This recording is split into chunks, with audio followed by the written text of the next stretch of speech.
গত বছর এই পুকুরে তেলাপিয়া মাছ চাষ করেছিলাম। প্রায় 2.5 মাস আগে এই মাছগুলোকে বিক্রি করা হয়েছে এবং 2 মাস হলো এই জায়গায় নতুনভাবে আবার সিপি কোম্পানির তেলাপিয়া দিয়েছি।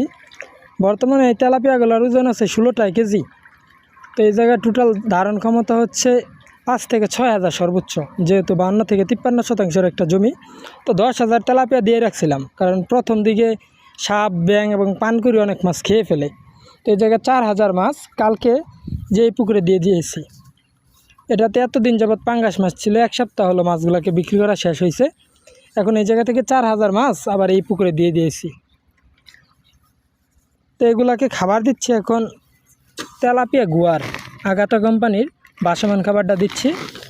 16 কেজি, যেহেতু বেশি দিন সময় লাগবে না। এই সিপি কোম্পানির তেলাপিয়াগুলো যদি পরিমাণে কম পালন করা হয়, অর্থাৎ প্রতি শতাংশে যদি 60 থেকে 70 পিস দেওয়া হয়, তাহলে দেখা যায় যে 5 থেকে 6 মাসেই কেজি কেজি এসে যায়।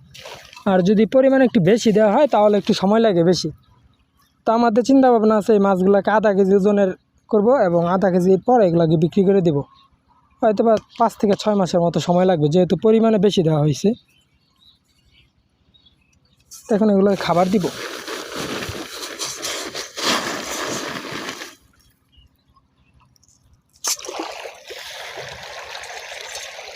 তেলাপিয়া মাছের ক্ষেত্রে একটা বিষয় দেখবেন যে খাবারের প্রতি অনেক আগ্রহ থাকে। সবসময় খাবার দেওয়ার সময় একবার হুমড়ি খেয়ে পড়ে খাবার খাওয়ার জন্য।